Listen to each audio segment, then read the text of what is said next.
Hello there and welcome back to my channel. So today the book we're reviewing is Long Live Evil by Sarah Rees Brennan. And I once worked with Sarah Rees Brennan, so her books always keep a part of my heart somewhere, because she was absolutely delightful to work for before she was famous, or work with rather, before she was famous. And I have literally read all of her books apart from the Sabrina ones. They're literally next on my list. So, unfortunately, I think the one thing we need to talk about before we dive right into the book, I'll start crocheting the square. The cover will be on the left-hand side, as per usual. And I think it's important to note that the story, although it is fantasy, is mirroring a struggle that Sarah herself went through. She was diagnosed with cancer, of which that's a horrible thing to go through. I think everyone's been touched by cancer at some point, whether it's personally or whether it's someone that you love or whether it's just reading about it in the media. But that's quite a big thing to go through. As far as I'm aware from what I've seen on social media, she seems okay now, or at least, she's better, a heck of a lot better than she was. But that brings us to Long Live Evil, because the main character in this book, or in the real world setting, is called Ray. And hopefully I'm pronouncing that right. And Ray is in hospital. She's been ill for as long as anyone can remember. And slowly she's starting to lose friends and alienate people just because, she's angry. She's been ill for so long. She's missing out on everything. I mean, she's just a kid. She's a teenager. And she wants to be out there living her life with everybody else, and she can't. So her sister Alice is reading a book to her, and this book is from her favourite series, but she can't always seem to be able to read it and get her head around it. So it's called A Time of Iron. So that's the book. Ray can barely focus. She's been trying to read it and reread it, and it's just not going in. And Ray may be running out of time now, which is why she wants to spend time focusing on listening to her sister, spending time with her sister, and focusing on the important things in life. But she enters the book, so she enters A Time of Iron, and the Time of Iron world is dark, romantasy world, and and then she goes from being, the sister that's sitting there trying to save herself and trying to, make the best out of what is a horrendous scenario.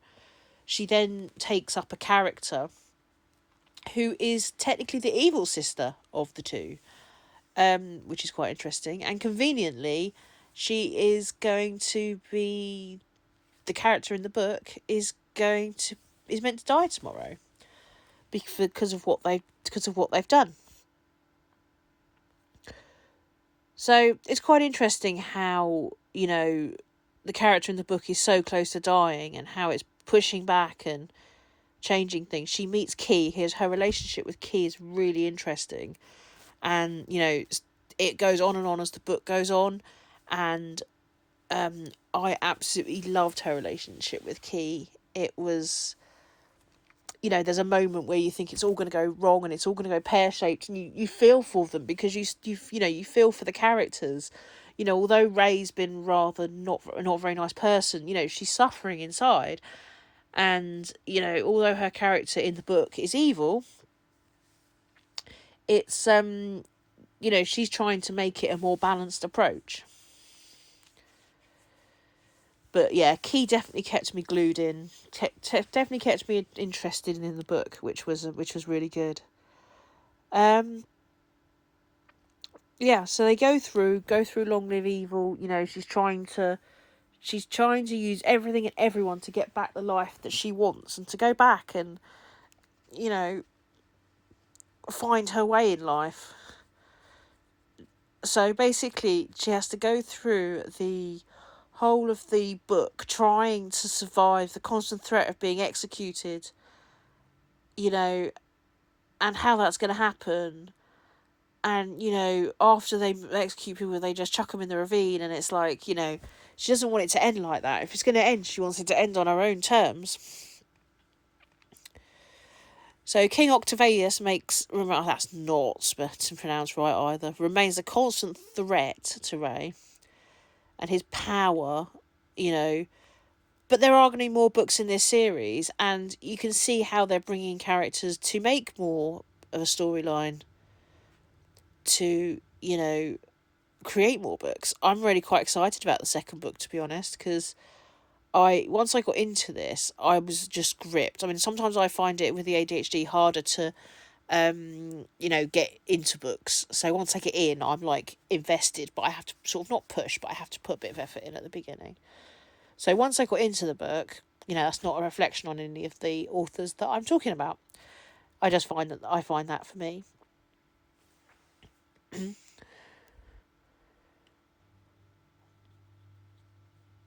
But yeah, so I think it's interesting how the key themes of the book, how she's suffering with the cancer.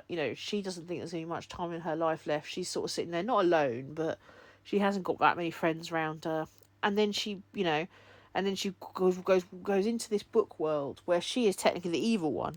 She has a few people that, like Key, that are on her side, and then everyone else is against her, thinking she needs to be prosecuted.